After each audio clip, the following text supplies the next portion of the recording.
Hey guys, this is AZNgar here with my review of the Master Grade Shenlong Gundam EW.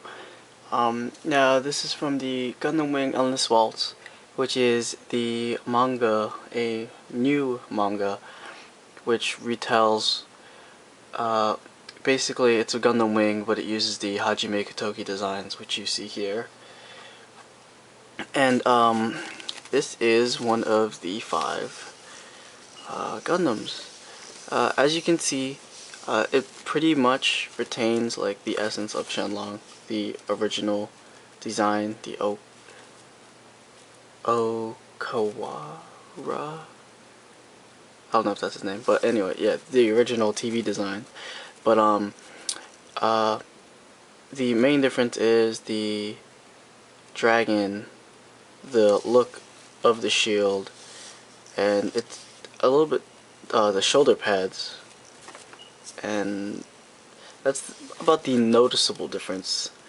And everything else is like very subtle, a couple design changes here and there, slimmer look. Let's see, let's take out the shield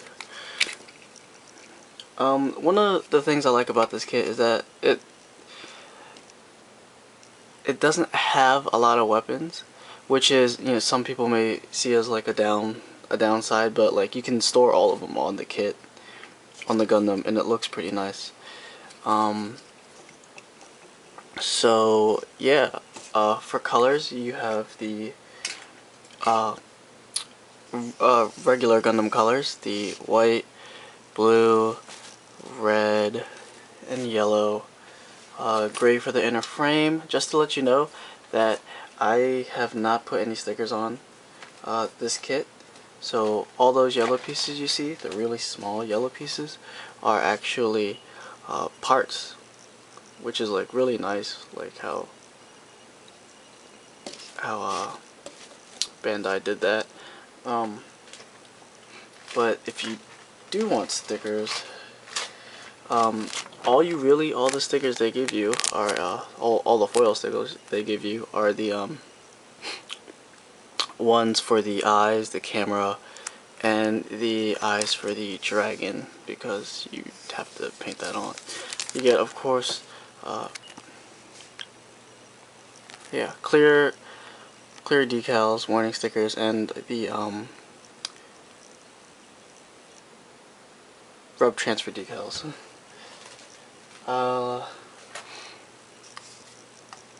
Yeah, it is a 16-meter Gundam, so compared to the RX-78, it is shorter. Yeah, and just another comparison for the, with its partner in crime here, the Death Scythe, which they are about the same size. One thing to note, that Katoki, or Hajime Katoki kits, use, they don't really use a flat yellow. They usually add like a hint of orange to it. So while it's not as deep as the Death Scythe, the yellow on the Shenlong is not a generic yellow. And that's about it for design. Alright, so the articulation for this kit is pretty good if you've built the Death Scythe EW, Death Scythe Hell EW, Wing Gundam TV version, then you'll be very familiar with the inner frame because they all use the XXXG inner frame. So the articulation is basically gonna be relatively the same, with the only difference is that the armor designs hinder each individual kit.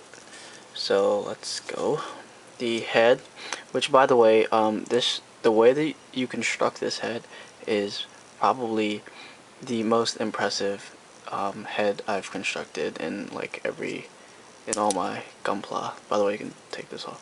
So there's just so many different pieces to it, and it just comes together all nicely. Anyways, the head can look up that high, and then down, like so. The shoulders can go back, not at all actually. Can go forward about that far, but if you do rotate the arms so that the armor gap faces the front, you can actually have the arms reach all the way through to the other side of his body. The arm can rotate 360. The shoulder armor moves up and down. It's not separate from the shoulder itself. The arms can move that far up,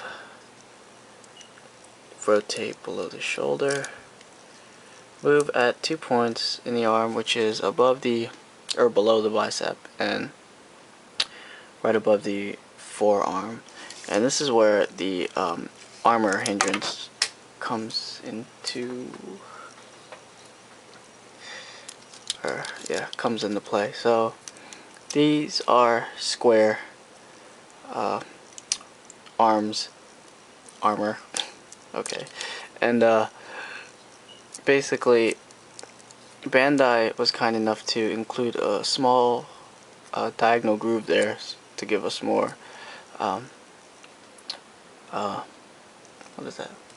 More of a bend. And what you want to do is get the forearm or bicep within that groove, that diagonal groove, so it would lay like so. So that's about as far as you're gonna get with the Nataku. I mean, you can try to bend it and get it like that, but that's pretty much it. The wrists are on a ball joint. They can move wherever they want. The hands are on a thumb on a ball, and the fingers are molded together and interchangeable. This is the closed fist, and you get a regular like hand with no peg. Well, you have like a little peg, if you can see it right there. The regular hands, or the open palm.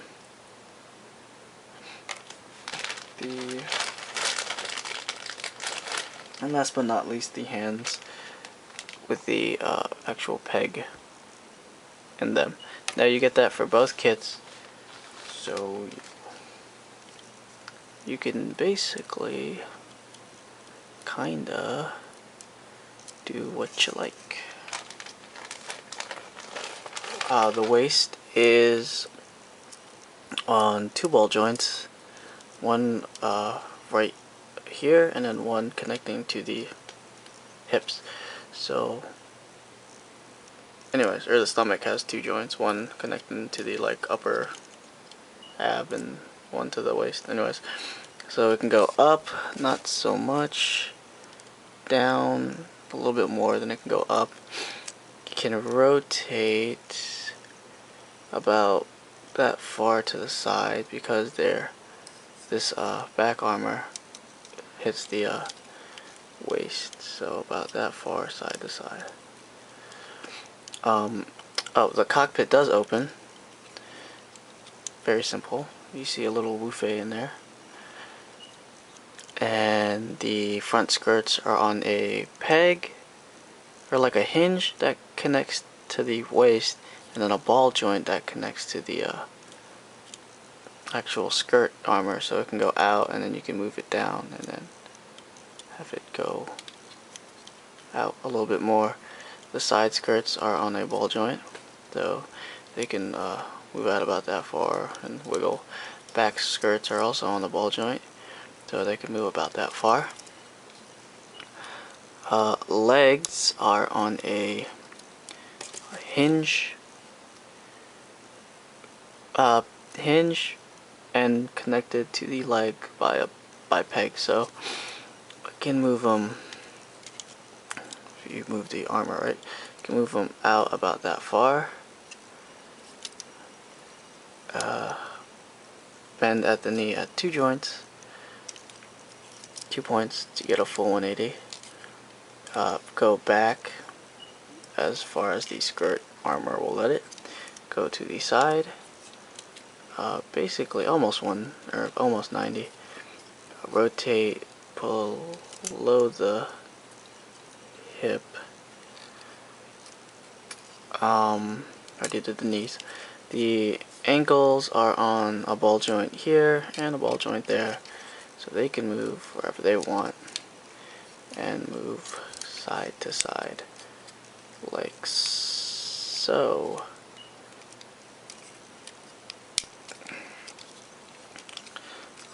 The foot can go down pretty far and then up like so. So one thing I do want to note that since this inner frame there hits this piece of armor, the foot can't really bend forward all that much. One thing to note, that the dragon arm, or the dragon head, as big as it is, doesn't really hinder the articulation of its right arm all that much. We'll just have to be more careful when, rotating and moving things around.